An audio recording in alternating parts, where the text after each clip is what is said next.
Assalamualaikum warahmatullahi wabarakatuh. Nama saya Ahmad Abdul Latif, NIM 2019 53113. Di sini saya akan mempresentasikan tentang Database Management System atau yang disebut DBMS untuk memenuhi kuis 2. Konsep entitas. Yang pertama, terminologi, yaitu yang berisi entity, atribut, data value, nilai isi data, record, tuple, file. Entity disebut juga orang, tempat, kejadian, atau konsep yang informasinya direkam. Contoh entity pada rumah sakit, yaitu pasien, dokter, obat, kamar. Entity pada universitas, contohnya mahasiswa, dosen, mata kuliah, dan buku. Atribut. Setiap entity pasti mempunyai atribut. Atribut yaitu sebutan untuk mewakili suatu entity. Contoh, seorang siswa dapat dilihat dari atributnya, misalnya nama, nomor siswa, alamat, nama orang tua, serta hobi. Atribut, data elemen, data file, data item. Atribut yaitu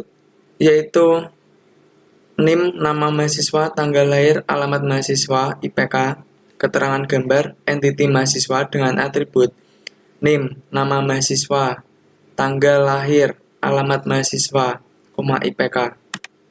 Selanjutnya data value atau nilai isi data. Data value adalah data aktual atau informasi yang disimpan pada tiap data elemen atau atribut. Contoh, atribut nama mahasiswa menunjukkan tempat di mana informasi nama mahasiswa disimpan. Data value adalah Adi, Arif, Budi merupakan isi data dari atribut nama mahasiswa tersebut. Record tuple. Record tuple adalah kumpulan elemen-elemen yang saling berkaitan mengkonfirmasikan tentang suatu entity secara lengkap.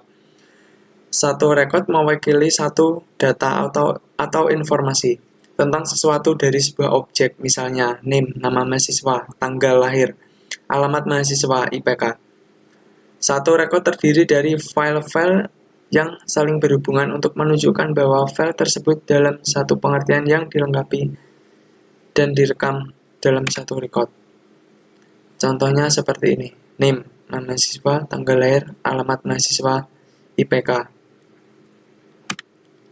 File adalah kumpulan record-record sejenis yang mempunyai panjang elemen yang sama, atribut yang sama, namun berbeda data value-nya.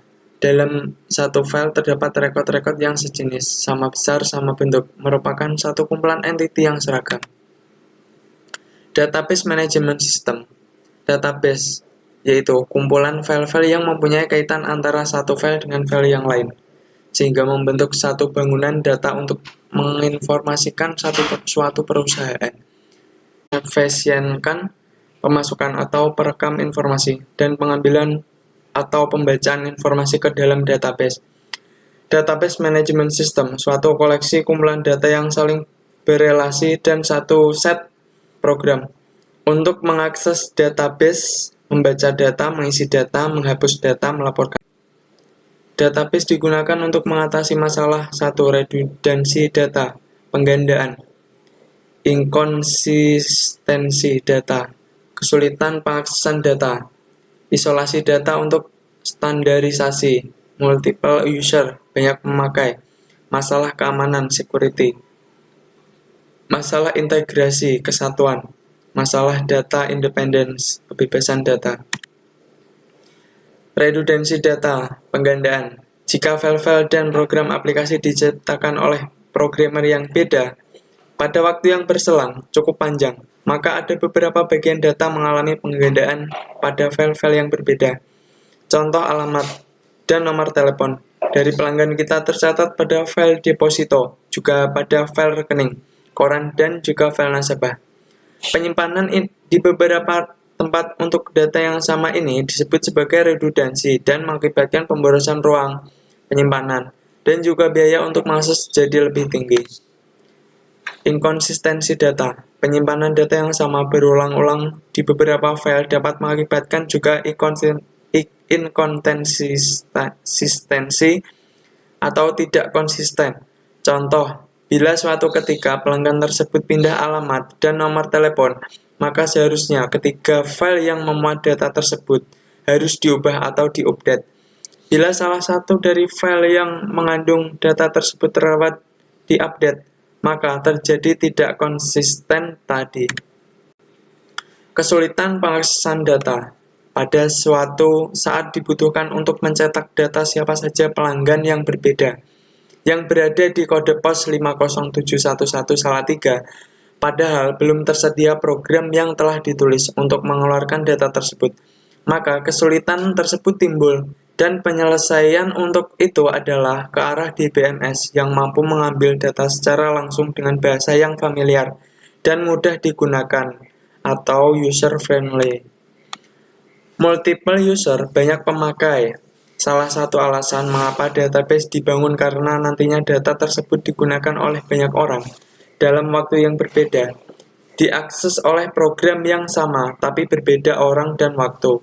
Dalam rangka mempercepat semua daya guna sistem dan mendapat responsi waktu yang cepat, beberapa sistem mengizinkan banyak pemakai untuk mengupdate data secara simultan. Masalah keamanan atau yang disebut security. Tidak setiap pemakai sistem database diperbolehkan untuk mengakses semua data. Misalkan, data mengenai gaji pegawai hanya boleh dibuka oleh pegawai keuangan dan personalia. Tidak diperkenalkan bagian gudang membaca atau mengubahnya. Keamanan ini dapat diatur lewat program aplikasi yang dibuat oleh programmer dengan menggunakan password user level untuk setiap pengaksesan data. Masalah integrasi atau kesatuan. Database berisi file-file yang berkaitan. Masalah utama adalah bagaimana kaitan antara file-file tersebut terjadi. Meskipun kita mengetahui bahwa file A berkaitan dengan file B, namun secara teknis maka ada file kunci yang mengaitkan kedua file tersebut. Masalah data independence atau kebebasan. Bagaimana kita mampu menciptakan di mana antara program, aplikasi, dan database pada keadaan terpisah, sehingga perintah-perintah dalam paket DBMS bebas terhadap database.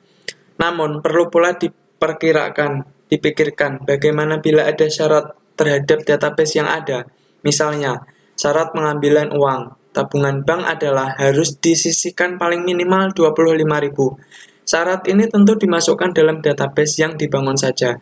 Namun, bagaimanakah bila suatu ketika syarat itu telah bergeser dari syarat 25.000 menjadi 50.000? Di sini, program aplikasi dan database yang telah dibangun haruslah diubah dan ini menunjukkan ketidakbebasan program yang dibuat terhadap database. Abstraksi data.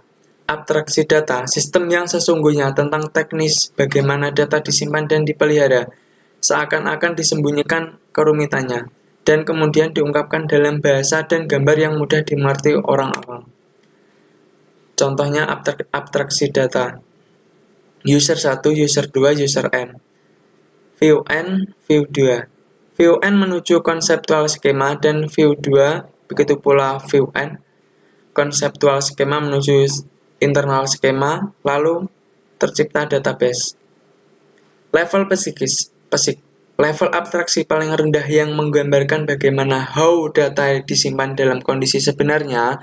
2. Level konseptual. Level abstraksi data level lebih tinggi yang menggambarkan data apa buat yang disimpan dalam database dan hubungan relasi yang terjadi antara data. Level pandangan pemakai view level. Level abstraksi tertinggi yang menggambarkan hanya satu bagian dari keseluruhan database. Paket bahasa SQL, struktur query language. Pertama, data manipulation language DML. Yang kedua, data definition language DDL. Yang ketiga, data control language DCL. Yang keempat, transaction control. Begitupun contoh data atau DML, yaitu select, insert, update, delete, dan merge. Contoh DDL, create, alter, drop, rename, truncate, comment. Contoh DCL, grant, revoke. Contoh transaction control, commit, rollback, save point. Data Manipulation Language (DML), bahasa yang memperbolehkan pemakai untuk akses atau manipulasi data yang telah diorganisasikan sebelumnya di database. Dengan DML berarti akan mengambil informasi yang tersimpan di database, menyisipkan informasi baru ke database, menghapus informasi dari database. Secara dasar ada dua tipe DML. Yang pertama, prosedural, yaitu membutuhkan pemakai untuk menspesifikasikan data apa yang dibutuhkan dan bagaimana untuk mendapatkannya.